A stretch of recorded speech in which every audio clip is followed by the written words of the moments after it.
Welcome back once again all for a map overview of the trip to Zora's domain.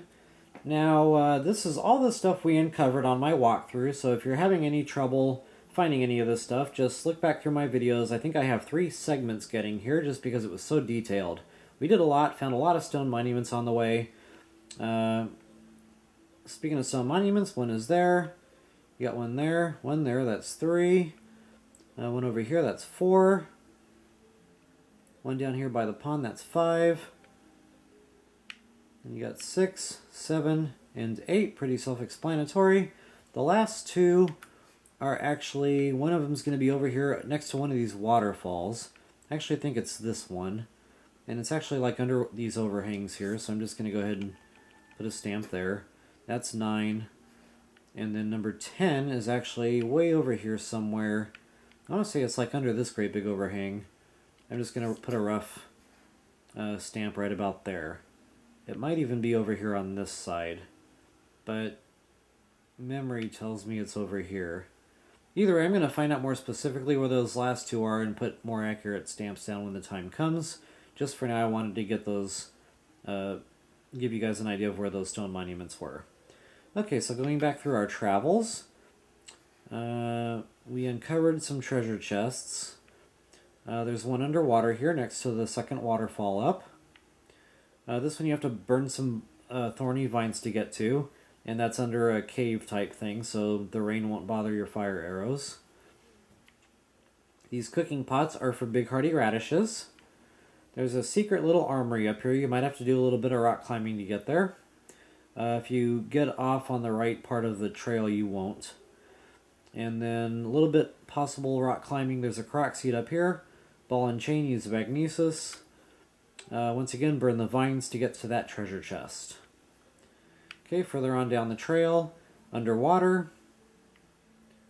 This one is also underwater. It's right across from the Bank of Wishes. It's under that overhang there. Bad boy nest with some lizzles. Play basketball with a rock and the ring of rocks in the water. And I already mentioned that stone monument. Then we kind of came around here. Puzzle block configuration. Swirling, glistening pile of leaves running around on the ground. 2 treasure chests underwater. Blow up false wall, get treasure. Stone monument there. Alright, underwater. Underwater. And sitting out on top of the island there.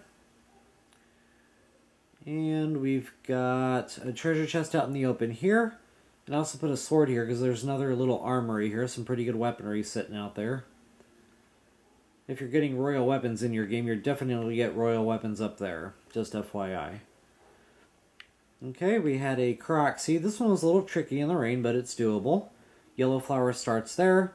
Kind of goes up the mountain. Then it kind of goes down the mountain and ends up right there. Stone monument is actually down by the water. I think I said that already. That one is underwater.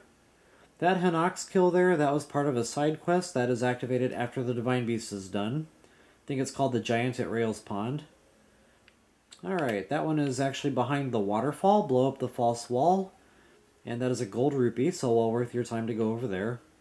That treasure chest is sitting out in the open underneath a bridge all the way down by the water. Underwater. Underwater. Underwater. Complete the circle of rocks with the missing rock.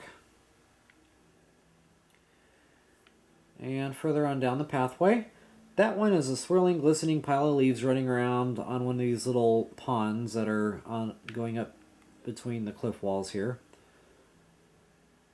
Korok seed on top of the mountain, pick up the rock. Korok seed on top of the mountain, pick up the rock. Same thing with this one here.